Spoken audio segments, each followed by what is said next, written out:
Hello students. कोई class 8 mathematics की video series का episode number 7 का ngasi se koi properties of rational numbers the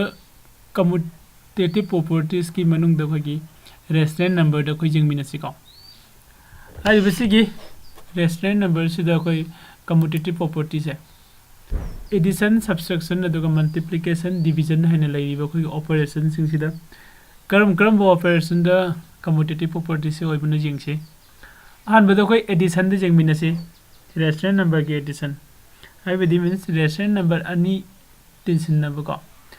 rational number ani tinsin na ba matam khuding mak da rational number oibra hai bise koi jingsi ko khone jingdri mamang da commutative properties se kari no hai ba hanai sarak pam khangdok si commutative properties sai se kai no ka da magi khoi ki position se change tawraga su any number ani gi ko the group of number rational number gi be whole number gi obi natragi integers obi jai ko hari basically integers ani gi tinsin ba matam de integers sum oiba ko the my position change of thoga su so example no ina kan se rational number do ka example jing si -2/3 siga plus 5/7 siga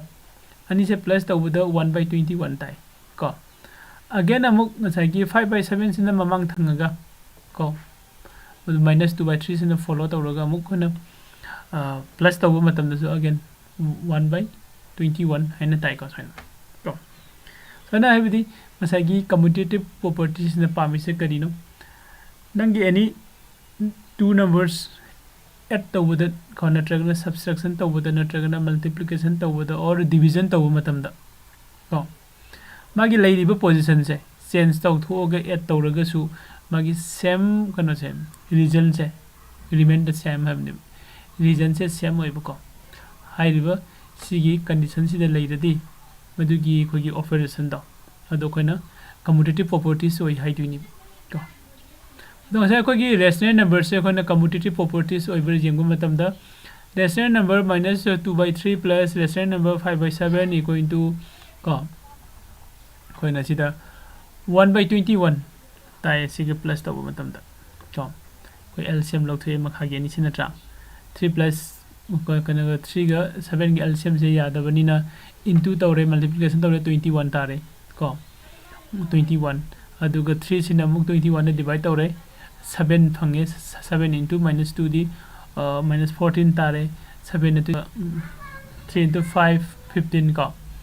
-14 and the plus 15 equal to 1 ko duna 1/21 sain tarak pane ado again ro koina ngasai gi sigi lairiba position se han bado koina -2/3 harame han makuk mamang thangam me aduga maning dana khogi 5/7 lamba se 5/7 sina mu han ibiraga ko -2/3 sina mu ko ne iraga ani sigi mu addition se mu matam na su again sam manana ngasai gi region do 1/20 ga 1 phangi ko sumaina koina atopa kano da su adi rational number khara ma lawrga jeng su sum kai su khai de ko rational number sa dang sai sida lai se